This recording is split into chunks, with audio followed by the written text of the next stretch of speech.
Hi, Soul Tribe. I'm KamalaDevi, and today I want to talk about sex magic. So this is a really controversial topic, and there's so much that I could share, but because it's really close to that, beautiful window of time, Samhain, which is New Year's, All Saints Day, Dia de los Muertos. It's like all these beautiful cross-cultural holidays to commune, with the energy that's beyond the veils. And so I thought that it would be valuable to talk not just about magic, but sex magic. So for those of you who are new or have different practices of sex magic, let's get on the same page by distilling it down to the infusion of our intention, like our prayer, with our orgasmic energy or our erotic energy or even sexual desire. And by running our eros and the intention together, it's like a supercharging, of the manifestation of this intention. So that's what I'm speaking of. And there's lots of different, occult practices and esoteric studies of it. And there's a whole, range of different ways that this can look, whether it's, solo practice or with partnership or with, in group. And I wanted to just share some reflections and thoughts on it, especially because so much has changed since I first, started the study of it for this book 13 years ago when Baba Des and I wrote The Sacred Sexual Healing. I like to think of it like a manual. We have a whole chapter in here about the shamanic method of sex magic. And at the time, there were no books written about it. It was really kind of coveted. It was something that was like you could get through oral tradition or through direct transmission from a teacher or in a mystery school, but not something that you would typically see written about. In fact, one of the more revolutionary texts about it, which actually gets banned or yanked, is Napoleon Hill's book, Think and Grow Rich. He has a whole chapter in there about sexual transmutation. And it's just basically his findings that really successful people have learned to use their sexual desire. And that's even more powerful than, Think and Grow Rich, or in The Secret, where we learn that thoughts aren't that potent at all. Like you can think about things all the time, but to actually have emotions, to feel, the various the emotional charge is actually closer to our core energy. And then what's even deeper and even closer to the core is our sexuality. And so the act of running this sexual current from the earth, through the heavens, through the entire body vessel, lighting up the whole temple and giving ourselves to a prayer can change our reality, and really physically change what manifests.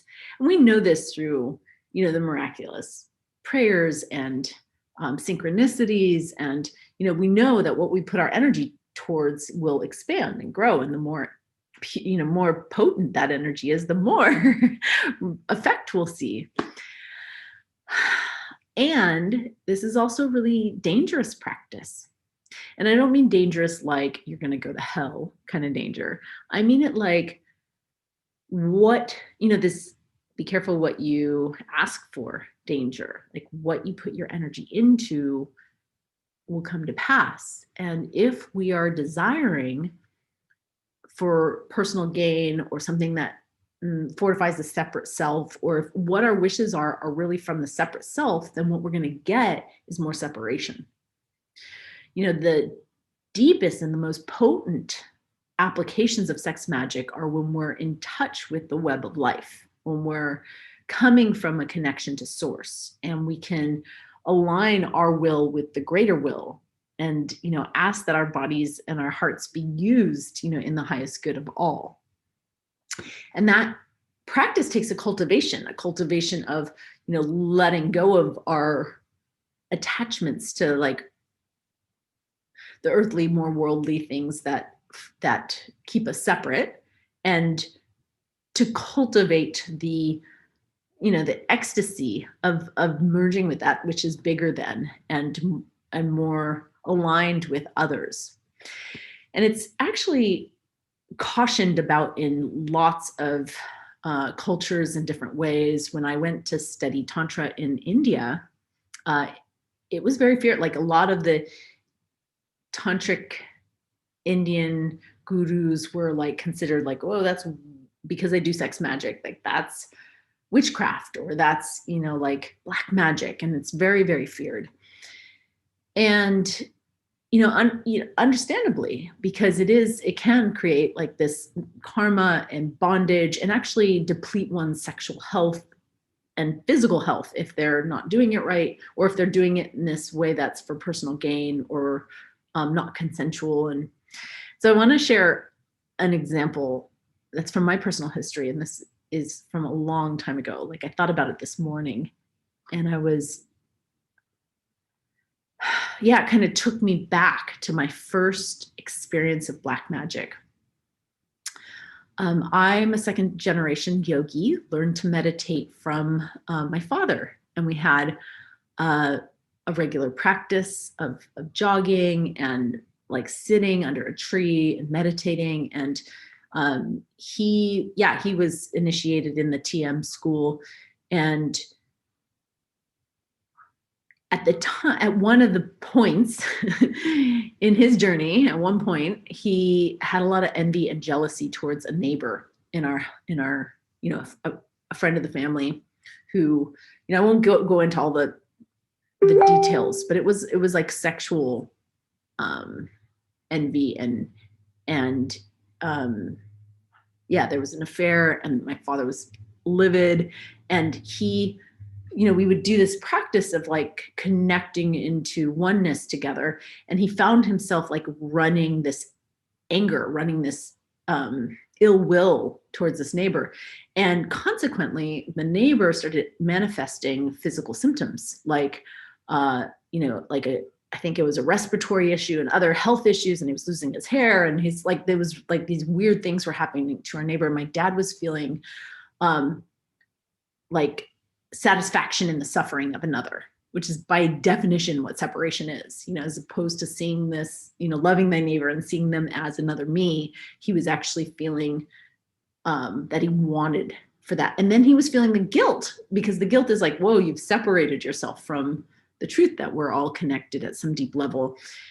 And the guilt was actually affecting my dad. My dad's health was, and his potency and his energy was leaking. And he was starting to feel like a heaviness, like, because he would literally, whether he wanted to or not, he found himself sending negative energy out.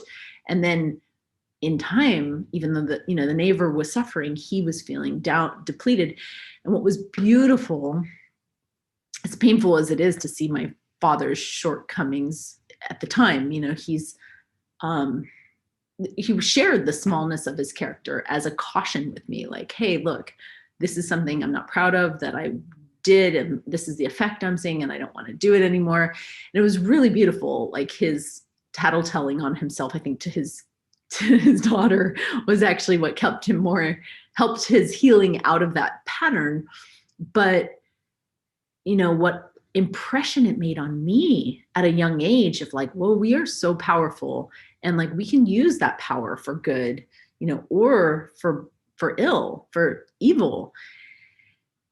And it's something that has always, stayed with me, because especially now as a sex educator, like where consent is so important, it's like we all have our own personal will, and moving that will, and erotically moving that will at some level in different dimensions, comes into connection with others and their will. And there's a movie that I was a part of. It's a documentary that won awards. It's called Sex Magic, available on, I think, iTunes and probably Amazon. I'm not sure, but iTunes for sure. And so Baba Des did this documentary, and I was a supporting, character in the cast, in which it explored, what it is when we actually have sex magic and we want to like pull someone in, like a relationship, in his case with his ex-lover Maya, what effect that has on, Maya, or on, it's like, how potent is that if it's not a consensual meeting? And so there's a bit of a caution in, and even an awareness around, when you're in your erotic energy, whether or not you're trying to do magic, like, what are you thinking about? Who are you thinking about? And, is that person in consent of that? And how to cultivate our energy towards, the people that are aligned with that. And then the power grows as opposed to shrinks. I know, I've had people ask me if they can self-pleasure with, my image or my energy. And it's like a really vulnerable and deep question. In my last,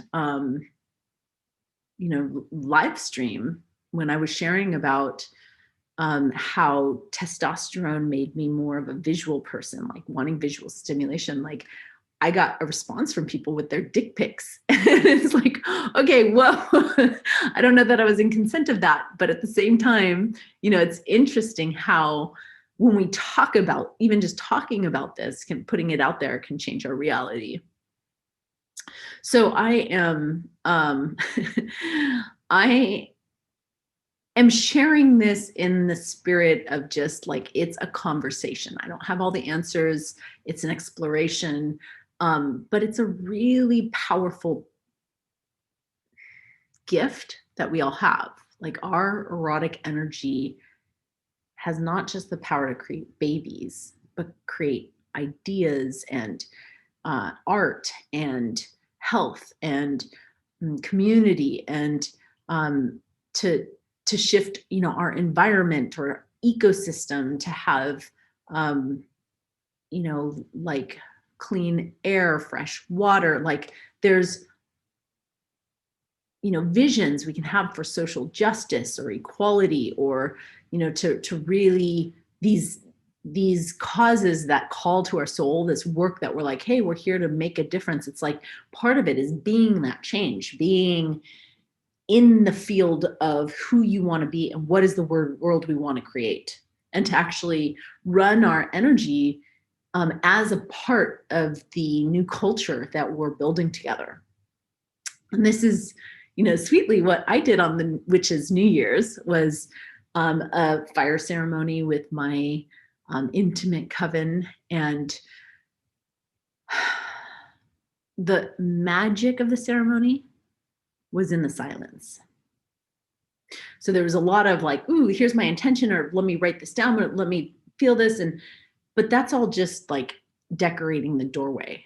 Because when you're in the inside, there's a silent alchemy. And that the potency of that depends on your cultivation.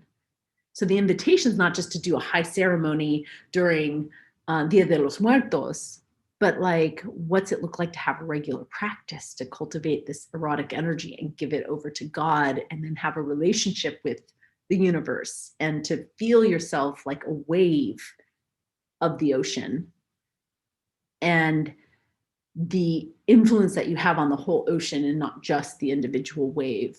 It's really, a beautiful gift that we all have. Our erotic energy belongs to the universe, and to run it, responsibly, to run it as such, is so potent. So it's my, prayer and blessing that this conversation inspire you. And if you're, interested, not just in like the how, this book has stories about from sex shamans about how these practices are used in their daily life or in their own transformation. And there's actually also like a Dia de los Muertos embodiment exercise in here called Contacting Your Spirit Guides. See this? I don't know if you can see it. Ooh, there maybe. lighting is bad. This is a whole list of exercises. There's 20 of them. There are all kinds of witchy fun things like sexual divination and energetic sex and intermarriage and moonblood ritual. And so there's 20 exercises in here. I encourage you to get Sex Shamans, support the arts and your own transformation. Thank you. Look forward to more. Blessings.